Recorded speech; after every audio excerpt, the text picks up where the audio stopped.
ಭಾರತ ಹಾಗೂ ಅಫ್ಘಾನಿಸ್ತಾನ ನಡುವಿನ ಏಕದಿನ ಪಂದ್ಯವನ್ನ ನೋಡಿದಾಗ ನಿಮಗೆ ಒಂದು ವಿಶೇಷ ಅಂತ ಅನ್ಸಿರಬಹುದು. ಭಾರತದ ಒಬ್ಬ ಬೌಲರ್ ಇದ್ದಾನೆ, ಆದರೆ ಆತನ ಹಿಂದೆ ಎಲ್ಲೂ ಕೂಡ ನೋಡಿರಲಿಲ್ಲ.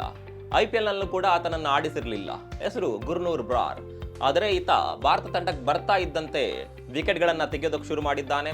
ಇಡೀ ಜಗತ್ತಿನ ಗಮನವನ್ನ ಸೆಳೆತಾ ಇದ್ದಾನೆ. ಆದರೆ ಈತನನ್ನ ಹಿಂದೆಂದೂ ಕೂಡ ಯಾಕೆ ನೋಡಿರೋದಕ್ಕೆ ಸಾಧ್ಯವಿಲ್ಲ? At least IPL ನಲ್ಲಾದ್ರೂ ಈತನನ್ನ ಆಡಿಸ್ಬೇಕಿತ್ತಲ್ವಾ? ಇಷ್ಟೆಲ್ಲ ಟ್ಯಾಲೆಂಟ್ ಇದ್ರೂ ಕೂಡ ಆತನನ್ನ IPL ನಲ್ಲಿ ಕಣಕ್ಕಿಳಿಸಿರ್ಲಿಲ್ಲ.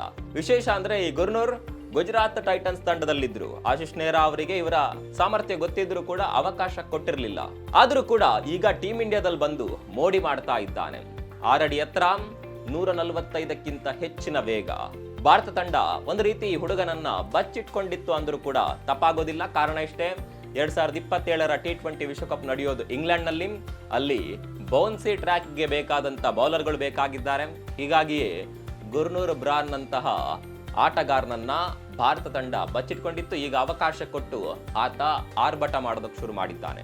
ನಿಮಗೂ ಕೂಡ ಈ ಹೊಸ ಬೌಲರ್ ಮುಂದಿನ ದಿನಗಳಲ್ಲಿ ದೊಡ್ಡ ಮಟ್ಟಿನ ಹೆಸರು ಮಾಡ್ತಾನೆ ಅಂತ ಅನಿಸಿದ್ರೆ ಕಾಮೆಂಟ್ ಮಾಡಿ.